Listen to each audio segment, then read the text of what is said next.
असदुद्दीन ओवैसी ने कहा, अपनी आस्था को व्यक्त करना भड़काऊ कैसे हो सकता है? धार्मिक स्वतंत्रता एक मौलिक अधिकार है। आई लव मोहम्मद में राष्ट्र विरोध ही क्या है? इसका कौन सा हिस्सा हिंसा को बढ़ावा देता है? इस पर आपत्ति जताकर आप दुनिया को क्या संदेश दे रहे हैं? इन लोगों के लिए मोहब्बत जिंदाबाद गाना बजाना चाहिए। योगी ने कहा, इन मूर्खों को पता नहीं कि आस्था को प्यार नहीं सम्मान दिया जाता है। कुछ ऐसे तत्व हैं जो विकास में बाधा डाल रहे हैं। वो त्योहारों में व्यवधान उत्पन्न करना और अराजकता को जन्मसिद्ध अधिकार मानते हैं। मैं उन्हें चेतावनी देता हूं कि विकास में बाधा बनोगे तो इसकी कीमत चुकानी पड़ेगी। आने वाली पीढ़ी भी इसे याद रखेगी। अखिलेश यादव ने कहा, योगी पर बनी फिल्म अजय पर भी निशाना साधा। फिल्म पर्दे पर हारी है, पर डायलॉग बाजी जारी है। पहली सरकार होगी जो सदन में नहीं बल्कि सिनेमा हॉल में गिरी है। सरकार का ताकत का इजहार करना उसकी कमजोरी की निशानी है।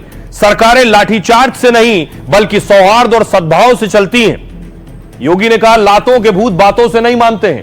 इन्हें लगता है कि सरकार झुककर काम करेगी, लेकिन अब दुस्साहस करोगे तो वैसे ही पिटोगे जैसे बरेली में पीटे गए हो।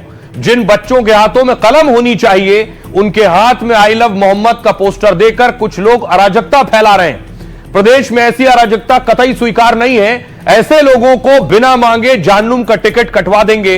वो समय गया जब सपा कांग्रेस की सरकारें थीं, अब अराजकता फैलाई तो सीधे नरक में जाओगे।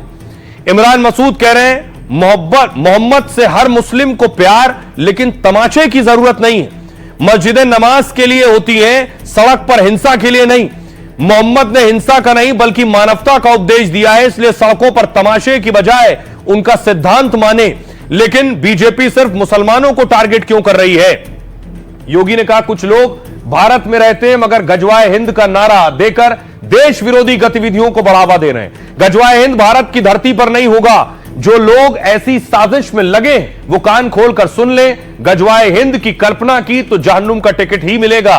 देर सवेर उनका भी हाल वैसा ही होगा जैसा धर्मांतरण के मास्टरमाइंड छांगुर का हुआ।